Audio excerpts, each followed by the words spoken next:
اعوذ باللہ من الشیطان الرجیم، بسم اللہ الرحمن الرحیم۔ آج کی ان احادیث میں گالی دینا فسق اور لڑنا کفر ہے کے بارے میں بیان کیا جا رہا ہے۔ محمد بن طلحہ، سفیان اور شیبہ تینوں نے زید سے حدیث سنائی۔ انہوں نے ابو وائل سے اور انہوں نے حضرت عبداللہ بن مسعود رضی اللہ تعالی عنہ سے روایت کی۔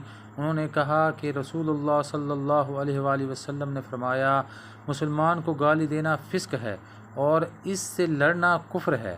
زبید نے کہا، میں نے ابو وائل سے پوچھا، کیا آپ نے عبداللہ بن مسعود رضی اللہ تعالی عنہ کو رسول اللہ صلی اللہ علیہ وآلہ وسلم سے روایت کرتے ہوئے خود سنا ہے؟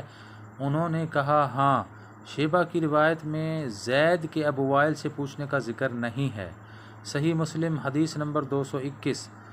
ایک اور حدیث میں بیان کیا جاتا ہے، محمد بن جعفر نے کہا، ہم سے شیبہ نے واقد بن محمد بن زید سے حدیث بیان کی کہ انہوں نے اپنے والد سے سنا، وہ حضرت عبداللہ بن عمر رضی اللہ تعالی عنہما سے حدیث بیان کرتے تھے۔ انہوں نے نبی صلی اللہ علیہ وآلہ وسلم سے روایت کی کہ آپ صلی اللہ علیہ وآلہ وسلم نے حجۃ الوداع کے موقع پر فرمایا، تم پر افسوس ہوتا ہے، یا فرمایا تمہارے لیے تباہی ہوگی، تم میرے بعد کافر نہ ہو جانا کہ ایک دوسرے کی گردنیں مارنے لگو۔